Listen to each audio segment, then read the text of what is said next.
Bismillahirrahmanirrahim. Assalamualaikum warahmatullahi wabarakatuh. Alhamdulillahirabbil alamin. Wassalatu wassalamu ala Rasulillah wa ala alihi wa ashabihi wa mawalah. Amma ba'd. Alhamdulillah, pada malam hari ini kita memulai kajian buku baru. Tentunya kita pilih masih seputar keyakinan yang memperbaiki amalan-amalan hati kita. Karena sudah kita pahami bersama baiknya amalan zahir itu dengan baiknya amalan batin. Kata Nabi sallallahu alaihi wasallam, "Ala inna fil jasadi mudghah." Ketahuilah bahwa di dalam jasad kita ini ada segumpal darah yang menyatu. Idza sholahat sholaha sairul jasad. Kalau dia baik, maka akan baik seluruh badan kita. Tapi wa idza fasadat, kalau rusak, maka fasada sairul jasad, akan rusak seluruh badan kita. Artinya gerakan, ucapan mulut, gerakan badan itu tidak akan baik kalau hati tidak baik. Maka memperbaiki hati ini adalah hal yang sangat penting sekali. Nabi SAW memperbaiki hati saat beliau diutus itu di Mekah selama 10 tahun. Baru ada amalan zahir, baru ada amalan yang badan. 10 tahun baru keluar dan turun kewajiban sholat. Setelah hati itu sudah siap untuk melaksanakannya. Maka ini menunjukkan bahwa memperbaiki batin itu hal yang penting. Kita sudah tahu bersama berdasarkan apa yang kita ambil di buku sebelumnya, bahwa Islam itu memiliki 3 tingkatan. Ada Islam, ada iman, ada ihsan. Yang mana Islam itu kebanyakan dan mayoritas amalannya adalah amalan zahir. Salat, zakat, puasa, haji. Itu amalan-amalan zahir. Kemudian iman. Ini amalan-amalan hati. Iman itu terkait dengan di dalam. Terkait dengan hati kita. Dan kita sudah ambil juga. Cuman karena masalah hati ini adalah masalah yang sulit diobati. Iya, karena dia tidak kelihatan. Hanya kita. Antara kita dan Allah Subhanahu wa ta'ala. Tidak ada orang lain yang mengetahui. Orang bisa melihat gerakan badan kita dan ucapan mulut kita. Dan itu bisa dibuat. Tapi di dalam itu tidak ada yang melihat. Hanya Allah Subhanahu wa ta'ala yang mengetahuinya. Maka mempelajari terkait dengan iman ini penting. Kita mulai hari ini akan mengkaji terkait dengan masalah keimanan. Kita akan membaca kitab Usulul Iman. Karya Syekh Al-Imam Al-Mujaddid Muhammad ibn Abdul Wahhab rahimahullahu ta'ala. Pengarang buku yang kita kaji sebelum. Pengarang kitab yang kita kaji sebelumnya. Usulul iman artinya, usul artinya adillah. Bukan pokok dan pondasi keimanan, bukan. Usul maknanya al-adillah. Dalil-dalil akan keimanan. Jadi buku ini adalah kumpulan dalil yang menunjukkan keimanan. Apakah kepada Allah atau nanti kepada malaikat, kitab, para rasul, takdir baik dan buruk, dan keimanan terhadap hari akhir. Apakah nanti keimanan yang wajib harus kita yakini atau keimanan yang sunnah, penyempurna. Penyempurna. Jadi di sini ada akan beliau sebutkan dalil-dalil yang merupakan penjelasan dalam syariat dari Nabi kita Muhammad SAW tentang keimanan. Beliau akan menyebutkan kurang lebih di buku ini 142 hadis tentang keimanan. 142 hadis tentang keimanan. Apakah nanti akan diawali oleh keimanan kepada Allah, kemudian seterusnya nanti sampai masalah takdir, ya, dan yang semisalnya, semua yang terkait dengan keimanan. Semua yang terkait dengan keimanan. Jadi sekitar 142 hadis yang beliau akan sebutkan dan beliau sebar di banyak bab, banyak judul. Banyak bab dan banyak judul. Sebelum kita masuk pada pembahasan hadisnya, tentunya kita harus tahu dulu apa itu iman. Kita kadang bilang saya beriman. Apa itu iman? Iman secara bahasa, al-imanu logatan secara bahasa, at-tasdiq, membenarkan. Itu secara bahasa. Iya, membenarkan. Iya, misalnya kalau kita berkata aman lahu. Iya, saya aman kepadanya. Artinya saya percaya kepadanya. Ini seperti firman Allah Subhanahu wa taala tentang Nabi Lut kepada Nabi Ibrahim alaihissalatu wassalam. Kata Allah, fa'amana lahu Lut. Maka Lut aman kepadanya. Maksudnya percaya kepada Ibrahim. Demikian pula firman Allah tentang Nabi Yusuf. Firman Allah Subhanahu wa taala, perkataan saudara-saudaranya Nabi Yusuf kepada bapaknya Nabi Yakub, wa ma anta bimu'minin lana. Kamu tidak akan percaya kepada kami. Jadi iman di sini bermakna at-tasdiq, membenarkan atau mempercayai. Itu secara bahasa. Adapun menurut lisan syar'i, pandangan syariat Islam, kalau syariat memerintahkan kita untuk beriman, maksudnya itu kalau di Quran atau hadis. Maka menurut pengertian ahli sunnah wal jamaah, iman artinya qaulun bil lisan, wa i'tiqadun bil qalbi, wa amalun bil jawarihi, yazidu bit ta'ati, wa yanqusu bil ma'siyah. Ini pengertian iman menurut ahli sunnah wal jamaah. Iman itu adalah ucapan dengan lisan, keyakinan dengan hati, amalan dengan anggota badan, bisa bertambah dengan ketaatan, dan berkurang kalau maksiat.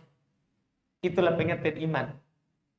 Jadi iman itu menurut syariat bukan hanya keyakinan dalam hati, bukan hanya ucapan dengan mulut, bukan juga hanya amalan dengan anggota badan, tapi iman adalah keyakinan dengan hati yang diucapkan oleh mulut dan dipraktekkan oleh badan amalannya.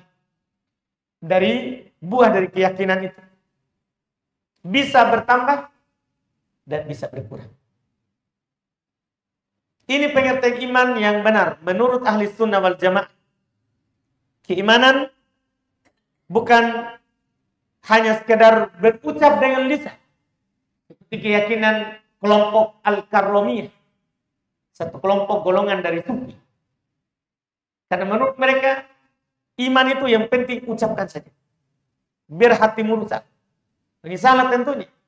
Kan orang munafikin berucap. Tapi tidak ada keyakinan. Di mana dia tempatnya? Bidarkil asfali minan nar. Na'udzubillah. Berada di tempat yang paling bawah dari neraka. Padahal dia ngomong, dia berucap. Cuman tidak ada keyakinan. Maka ucapan Al-Karramiyah, kelompok ini adalah tentunya salah. Yang menyatakan iman itu yang penting ia ucapkan dengan lisan. Ada juga di sana kelompok yang menyatakan iman itu adalah i'tiqadun bil qalbi. Yang penting hatimu baik. Yang penting kamu punya keyakinan. Tidak apa-apa kamu tidak beramal, tidak apa-apa kamu tidak ngomong, tidak berucap. Ini pengertian iman menurut Al-Asy'ariyah, kelompok Asy'ariyah. Banyak di negeri kita ini. Banyak di negeri kita ini. Makanya kita lihat mereka tidak apa-apa, tidak sholat. Yang penting hatinya baik. Itu kelompok sadar atau tidak sadar, itu keyakinan yang ditanamkan oleh kelompok Asy'ariyah. Dan itu tidak benar. Karena kalau begitu berarti Abu Thalib beriman. Abu Thalib beriman. Karena Abu Thalib dia berkata, dia berkeyakinan bahwa tidak ada agama yang terbaik kecuali agama Muhammad. Cuman dia tidak ngomong karena takut celak. Kaumnya, sukunya. Takut dicela oleh kelompoknya, akhirnya dia tidak ngomong. Tapi dia punya keyakinan. Berarti Abu Thalib akan dianggap beriman. Tapi kan kenyataannya syariat kita tidak menghukumi Abu Thalib sebagai mukmin. Dia meninggal di atas kekafiran. Nabi meminta supaya dimintakan ampun untuknya. Allah melarangnya. Nabi bersedih karena dia tidak dapat hidayah untuk Islam. Allah melarangnya. Tidak boleh kamu bersedih. Kamu tidak bisa memberikan hidayah orang yang kamu cintai. Allah lah yang memberi hidayah kepada siapa yang dikehendaki. Berarti iman bukan hanya keyakinan dengan hati. Dan pendapat Asy'ariyah ini adalah kesalahan besarnya adalah kalau kita berpendapat seperti itu, berarti keimanan itu tidak bertambah, tidak berkurang. Semua orang itu sama. Berarti kita akan sama dengan Abu Bakar. Sementara Nabi bedakan. Berarti orang yang paling jahat yang penting dia beriman hatinya. Berarti sama dengan Abu Bakar. Sementara tidak akan pernah sama. Syariat bedakan. Syariat bedakan. Ini tentunya adalah pendapat yang salah. Ada juga yang disebut dengan pendapat dinukil dari yang dikatakan dengan murji'atul fuqaha. Murji'atul fuqaha. Mereka ngomong iman itu adalah i'tiqadun bil qalbi wa nutqun bil lisan. Iman itu kamu punya keyakinan dengan hati kamu dan ucapkan dengan lisan. Amalan tidak pengaruh. Yang penting kamu yakini dan kamu ucapkan. Itu cukup. Ini juga salah. Karena nanti kita akan mendapatkan hadis bahwa ketika Nabi menjelaskan keimanan itu bercabang. Iya, bercabang. Kata Nabi, al-iman bid'un wa sab'una syu'bah. Keimanan itu ada sekitar 73 sampai 79 cabang. A'laha qaulu la ilaha illallah. Yang paling tingginya adalah ucapan la ilaha illallah, ucapan. Wa adnaha imatatul adza 'anit thariq. Paling rendahnya menyingkirkan gangguan di jalan. Amalan. Wal haya'u syu'batun minal iman. Rasa malu itu bagian dari keimanan. Berarti Nabi terangkan iman itu ada 3. Dari 73 cabang itu ada 3 bentuk. Amalan dengan tangan menyingkirkan gangguan. Keyakinan dengan hati rasa malu. Ucapan dengan lisan la ilaha illallah. Ini menyelisih takbirnya Nabi. Dan ini dipopulerkan oleh orang-orang Hanafiyah. Pengikutnya Al-Imam Abu Hanifah. dari madhab yang pegang madhab fikih. Iman itu adalah berkeyakinan dengan hati, berucap dengan mulut. Semua itu adalah tidak benar. Keimanan itu adalah yang benar. Kita punya keyakinan. Dan kita ucapkan. Tidak boleh hanya keyakinan. Kita ucapkan. Setelah itu, kita beramal di atasnya. Allah menyebutkan di dalam Al-Quran, salat sebagai keimanan. Allah menyebutkan di dalam Al-Quran, salat sebagai keimanan. Allah telah menyatakan dengan jelas, ya, di dalam Al-Quran, bahwa salat itu merupakan keimanan. Nanti kita akan dapat sebagian dalilnya dalam hal tersebut akan disebutkan oleh penulis satu persatu. Dari 142 hadis yang nanti boleh akan sebutkan, kita bisa akan melihat bahwa keimanan itu ada keyakinan. Terus ada ucapan dan ada perbuatan. Ada perbuatan. Nanti kita akhirkan di pembahasan hadis-hadisnya. Terus iman itu, jadi iman itu adalah keyakinan dengan hati, ucapan dengan lisan, beramal dengan anggota badan, dan bisa bertambah serta berkurang. Yang mengatakan keimanan itu naik turun, Allah. Di antara dalilnya, Allah Subhanahu wa taala berfirman, "Innamal mu'minuna alladzina idza dzukirallahu wajilat qulubuhum wa idza tuliyat 'alaihim ayatuhu zadatuhum imana." Tidak lain orang-orang yang beriman itu hanyalah orang-orang yang apabila disebut nama Allah, gemetar hatinya. Kalau dibacakan kepada mereka ayat-ayat Allah, bertambah keimanan. Allah katakan, keimanan itu bertambah. Namanya sesuatu yang bertambah berarti pasti berkurang. Masa bertambah tidak berkurang? Tidak mungkin dikatakan bertambah kalau tidak berkurang. Ini kata Allah. Juga firman Allah Subhanahu wa taala, "Wa idza ma unzilat suratun faminhum man yaqulu ayyukum zadathu hadhihi imana fa ammal ladzina amanu fazadatuhum imana wa hum yastabshirun." Jika diturunkan kepada mereka satu surat, maka di antara mereka ada yang berkata, "Siapa di antara kalian yang surat ini menambah keimanan?" Adapun orang-orang yang beriman, maka akan menambah keimanan mereka. Akan tertambah keimanan dengan mendengarkan Al-Quran. Iya, wahum yastabshirun, dan mereka akan berbahagia. Ini orang yang beriman. Dan juga Nabi Shallallahu Alaihi Wasallam bersabda, "Man ra'a minkum munkaran, falyughayyirhu biyadihi." Siapa di antara kalian yang melihat kemungkaran, maka hendaklah dia ubah dengan tangannya. Waman fa illam yastati', kalau tidak mampu, fabilisani, maka dengan lisannya. Fa illam yastati', kalau tidak bisa juga, fabi qalbi, maka dengan hatinya. Apa kata Nabi? Wa dzalika ad'aful iman. Itu adalah keimanan yang paling lemahnya. Berarti keimanan itu ada yang paling lemah. Ada yang lemah. Ada yang kuat. Kata Nabi, al-mu'minul qawi khairun wa ahabbu ilallahi minal mu'minid dha'i. Mukmin yang kuat itu lebih baik dan lebih dicintai oleh Allah daripada mukmin yang lemah. Berarti ada mukmin yang kuat, ada mukmin yang lemah. Ini yang benarnya. Adapun yang berpendapat iman itu hanya keyakinan, berarti tidak berkurang, tidak bertambah. Kita tidak pegang hadis. Itu sisi kesalahannya. Pendapat itu tidak menolak hadis. Tidak berpegang dengan secara keseluruhan. Iya, secara keseluruhan.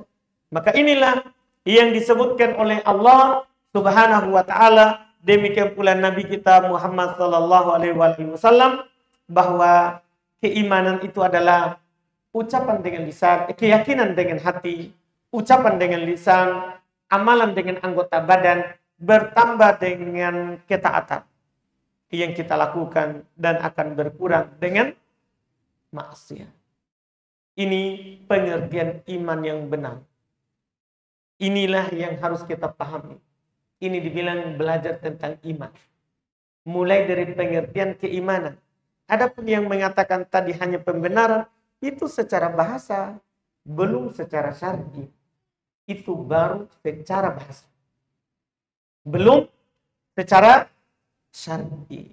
Adapun berdasarkan dalil-dalil syar'i, itulah dibilang iman. Kita berkeyakinan dan ucapkan dengan hak mulut, beramal dengan anggota badan. Kemudian keimanan itu bisa naik, bisa juga turun. Makanya ada semangat, ada juga tidak semangat. Karena keimanan berubah-ubah. Keimanan berubah-ubah.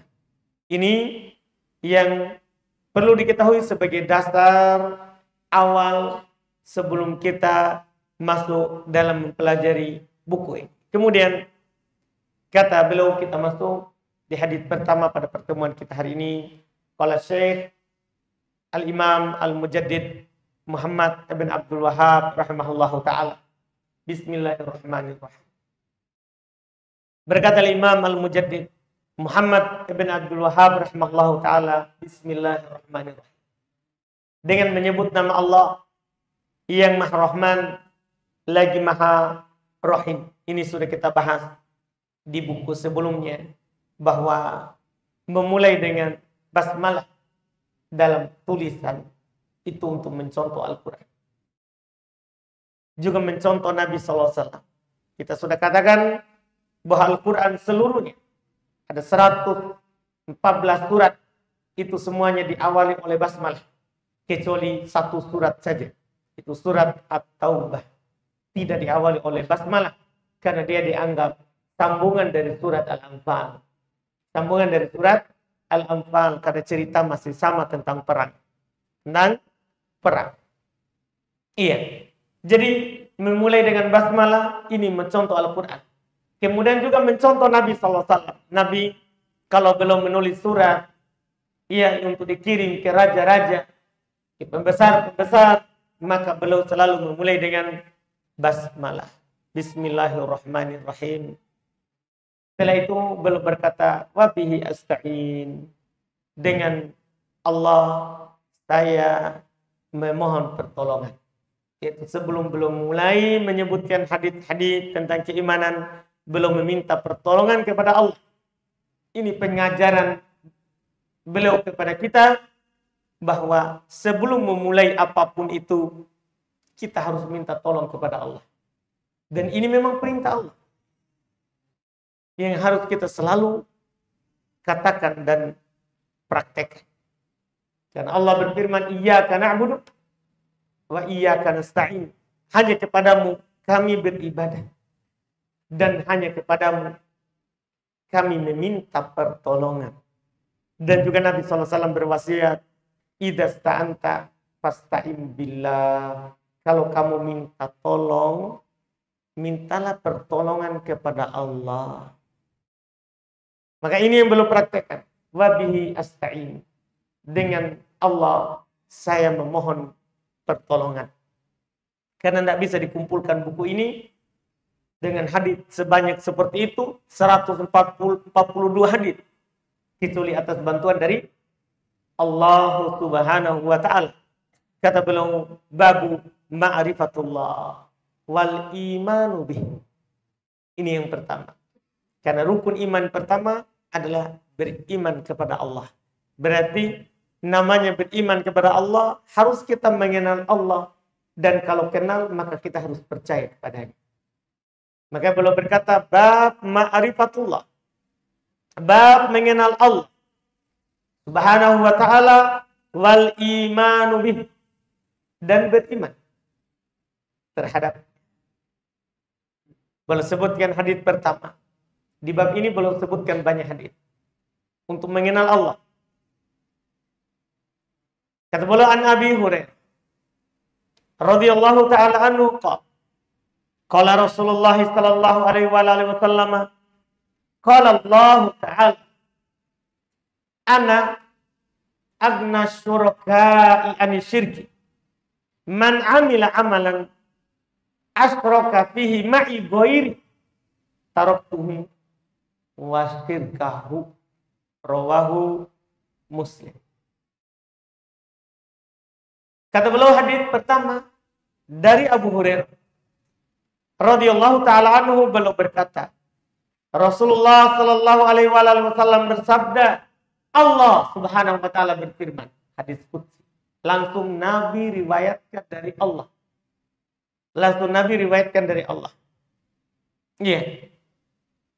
Apa kata Allah? Saya, kata Allah, agna syuraka. Sekutu yang paling tidak butuh kepada asyirk. Tidak butuh kepada sekutu. Ini harus kita kenal Allah pertama. Allah itu tidak butuh pada sekutu. Jangan samakan Allah dengan kita. Sebagian orang, kalau ditanya, kenapa kamu meminta kepada orang soleh? Minta langsung saja kepada Allah. Tidak. Saya ini pendosa. Kalau saya langsung minta, saya banyak. Seperti presiden, seperti lurah, camat. Kan tidak bisa saya langsung masuk sana. Pasti harus izin dulu. Sama orang dekatnya. Kesalahan pertama, dia samakan Allah dengan makhluk. Laisa kamitslihi syai'. Allah tidak sama dengan apapun. Jangan disamakan. Itu sudah salah. Iya. Allah katakan, qala rabbukum ud'uni astajib lakum. Rob kalian berkata, berdoa langsung kepada saya akan kabul. Malah kalau kita pakai perantara, kita telah salah. Kita menyamakan Allah dengan makhluk, itu pertama. Yang kedua, kita tidak menjalankan perintah Allah. Allah suruh berdoa langsung. Kita malah pergi pakai orang. Pakai perantara. Tapi usah saya pendosa. Iblis saja, la'natullah. Dia durhaka. Tapi dia meminta kepada Allah supaya diakhirkan umurnya sampai nanti hari kiamat. Dikasih. Apalagi kita bukan iblis. Kita orang sujud. Jangan rendahkan diri. Jangan hinakan diri. Iya. Jangan rendahkan diri sendiri. Itu kesalahan. Yang ketiga, Allah tidak butuh sekutu. Ini kepercayaan kita kepada Allah. Ini namanya keimanan. Allah itu tidak butuh sekutu. Siapa yang bilang? Allah. Ana, kata Allah, ana agna syuraka anisyirk. Saya adalah orang yang tidak butuh kepada sekutu. Tidak butuh kepada sekutu. Terus Allah ancam, man amila amalan asyraka fihi ma'i ghairi taraktuhu wa syirkahu. Siapa yang beramal sebuah amal, apapun itu dilakukan, sebuah amal yang dia sekutukan saya bersama selain, dia sembah saya, dia juga sama selain itu juga, taraktuhu wa syirkah, maka saya akan tinggalkan dia itu dan sekutunya. Jadi malah kita ditinggalkan. Kita kadang berhayal, kalau saya lewat orang ini, saya akan sampai kepada Allah. Kalau saya ke sini, oh dia itu tahu punya KTP surga. Dari mana dia dapat? Iya. Dari mana dia dapat KTP surga? Allah tidak butuh. Siapa yang mendoakan saya ingin masuk surga tapi pakai orang lain? Kata Allah apa kata Allah? Taraktuhu wa syirka. Saya tinggalkan dia bersama sekutunya. Wa bermakna maaf. Bersama sekutunya. Jadi orangnya yang meminta itu, yang mendoakan Allah, dan yang dia sekutukan dengan Allah itu ditinggal. Ini harus kita paham. Allah itu maha kaya. Ini harus kita kenal Allah. Allah tidak butuh kepada apa. Allah berfirman, huwal ghaniyyu lahu ma fis samawati wa ma fil ardh. Dia Allah itu al-ghani. Apa artinya al-ghani? Yang maha kaya. Miliknya yang ada di langit dan yang ada di bumi. Masa yang punya langit dan bumi butuh sekutu? Iya. Punyanya semuanya. Allah tidak butuh sekutu. Dia maha kaya. Kita yang butuh kepada Allah. Semuanya.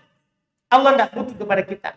Allah berfirman, Ya ayuhan nas, antumul fuqara'u ilallah. Wallahu huwal ghaniyul hamid. Wahai sekalian manusia, kalianlah yang butuh kepada Allah. Sementara Allah, dia maha kaya, lagi maha terpuji. Itu harus kita perhatikan. Ini yang harus kita kenal pertama sebelum kita jauh. Iya, kita harus kenal bahwa Allah itu yang kita sembah, maha kaya. Dan ketika Allah maha kaya, Allah tidak butuh sekutu. Tidak perlu, Allah tidak butuh anak. Lam yalide, Allah tidak punya anak. Dan Allah tidak punya istri. Tidak punya istri. Iya. Karena Allah tidak butuh pada aku. Jangan samakan kita dengan Allah. Kita butuh istri. Karena ada istri kurang kita. Bisa stres kita. Iya kan? Iya. Tapi Allah tidak butuh semuanya. Allah tidak butuh anak, tidak butuh istri. Iya. Allah maha kaya. Allah maha kaya. Ini yang pertama. Yang harus kita kenal sembahan kita. Sembahan kita adalah Al-Ghani. Yang maha kaya, tidak butuh kepada sekutu. Tidak butuh kepada sekutu. Kalau mau meminta kepadanya, langsung saja. Karena dia maha kaya. Permintaan kita tidak akan mengurangi kekayaan. Permohonan kita tidak akan mengurangi kekayaan Allah Subhanahu wa ta'ala. Ini untuk awal yang bisa kita ambil di pertemuan kita ini. InsyaAllah kita lanjut lagi nanti di pertemuan yang akan datang di berikutnya. Kita cukupkan dulu. Alhamdulillah. Tidak ada Pak Haji Idrus. Alhamdulillah. Sakit belum? Oh, ada. Syafahullah. Pak Haji, dia penggantinya kursi. Wah, ternyata belum kirim surat. Pak Haji terus ini. Dari belum. Masya Allah, pokoknya belum tidak membuat kita istirahat. Alhamdulillah. Iya. Saya ingin Assalamualaikum. Waalaikumsalam. Yang saya ingin tanyakan masalah tausiah, karena ada sebagian warga tidak mau hadir di acara tausiah. Apa boleh kita hadir atau tidak? Tausiah apa ini? Kalau tausiah kita hadir. Tausiah maksudnya nasihat. Tausiah maksudnya nasihat, bukan takziah. Karena tidak ada terus kita mau tanya. Belum tulis jelas. Tausiah. Tausiah itu nasihat. Ya, wasiat. Tausiah itu artinya wasiat kebaikan. Nasihat kebaikan. Iya. Nah, seharusnya ya pertama mungkin tidak hadir karena tidak tahu manfaat dari nasihat itu. Ya. Masih belum ada hidayah. Belum ada hidayah. Kemudian pertanyaan kedua, baca doa yang afdal. Apa sesudah dzikir atau sesudah adzan? Sebelum qomat. Pada umumnya habis sholat berdoa. Antara adzan dan iqamat itu termasuk tempat mustajabah. Adapun doanya umum. Apa saja? Namanya doa masalah.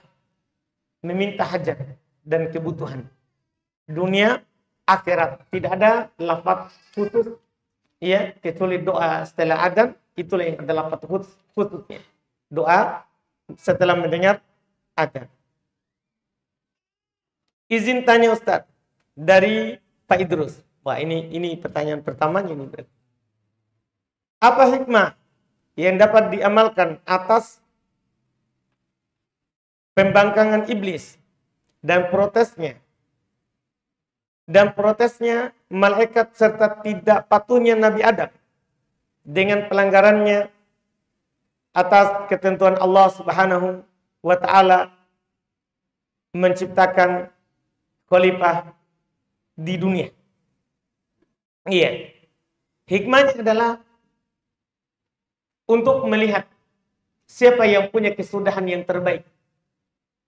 Siapa yang punya kesudahan yang terbaik. Karena kita ini adalah mengambil pelajaran terhadap orang sebelum kita. Jadi hikmahnya pembangkangan dari Adam, dari iblis, ya, terus disebutkan iblis tidak bertobat, dia malah menyombongkan diri. Kalau Adam setelah pelanggaran dia bertobat kepada Allah dan terima tobatnya. Terus malaikat cuma bertanya karena tidak tahu. Kemudian dijelaskan oleh Allah dan mereka mensucikan Allah setelah itu. Hikmahnya adalah untuk mengambil pelajaran bahwa ternyata yang baik adalah yang salah kemudian kembali kepada Allah. Bukan yang seperti iblis. Sudah salah, terlanjur. Dia tidak mau beristighfar. Dia tidak mau mohon ampun dari kesalahannya. Bahkan dia sombong. Saya kan diciptakan dari api. Masa saya sujud di yang dicipta dari tanah? Tidak mau. Maka Allah hukumi dia, kamu neraka. Kamu neraka. Itu pelajaran yang bisa diambil dari kisah ya 3 makhluk itu. Iblis, malaikat, dan Adam. Dan ada lagi pelajaran-pelajaran lain tentunya, yaitu sebaik apapun kita, maka pasti kita jatuh dalam kesalahan. Bapak kita saja Adam jatuh dalam kesalahan. Makanya kata Nabi SAW, kullu bani Adam khata' wa khairul khata'in at-tawwabun. Setiap yang namanya anak Adam itu pasti jatuh dalam kesalahan. Tapi yang terbaik dari yang salah adalah yang bertobat. Yang terbaik dari yang salah adalah yang bertobat. Itu Allah. Waktu. Silakan Pak Haji sini. Assalamualaikum warahmatullahi wabarakatuh. Insyaallah doa yang akan datang kita akan memasuki bulan Rajab. Di banyak beberapa teman atau mengirim sunnah apa itu semua. Yang mau saya tanyakan, apa Nabi pernah melaksanakan yang namanya Rajab, puasanya, doanya apa semua? Baik. Saya nukil lagi perkataan Ibnul Arabi rahimahullah. Demikian pula yang lainnya, bahwa semua hadis yang menceritakan keutamaan seputar bulan Rajab, semuanya dari awal Rajab sampai akhir, tengah, semuanya adalah dhaif atau maudhu'ah, palsu. Tidak ada sepotong hadis pun yang sahih tentang Rajab. Itu kesimpulan. Ini juga yang dinukil oleh banyak ulama dari Syafi'iyah, Hanabilah, semua menukil begitu. Bah kalau ada kiriman tentang keutamaan Rajab, yakinilah itu antara dhaif atau palsu. Bahkan kebanyakannya kata mereka, fiha ajaib. Pada hadits-hadits yang mereka nukil terdapat keanehan yang banyak. Seperti itu. Bulan Rajab termasuk bulan haram. Kita hormati, tapi tidak ada keutamaan khusus. Tidak ada, apalagi dikatakan Isra Mi'raj. Dan ada juga yang merayakan apa? Isra Mi'raj di bulan Rajab. Tidak ada. Tidak ada penanggalan yang tepat Nabi Isra Mi'raj di Rajab. Tidak ada. Sampai begitu tidak. Seperti itu Pak Haji. Tapi jangan bilang palsu ini. Nanti berkelahi di grup. Tidak boleh Pak. Kan kalau doa masa kita laksanakan. Untuk apa kita laksanakan? Beda Pak. Memang puasa Senin Kamis boleh. Tapi tidak boleh khususkan Rajab. Tidak ada. Memang Senin Kamis boleh Pak. Disyariatkan. Tapi tidak khusus bulan Rajab. Semua bulan dikhususkan Senin Kamis boleh.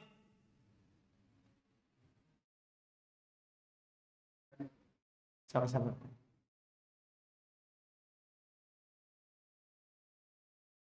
Tak ada? Alhamdulillah, saya tutup segera saja. Nah,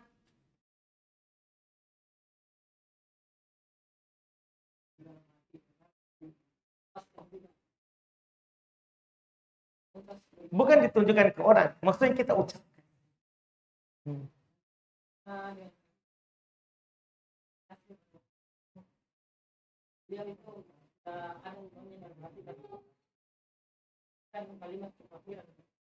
Nah, itu dipaksa, Pak.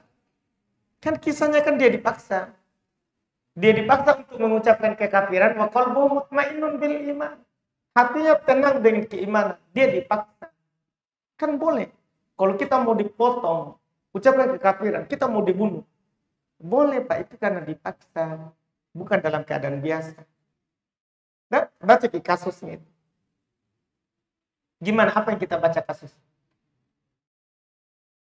Itu.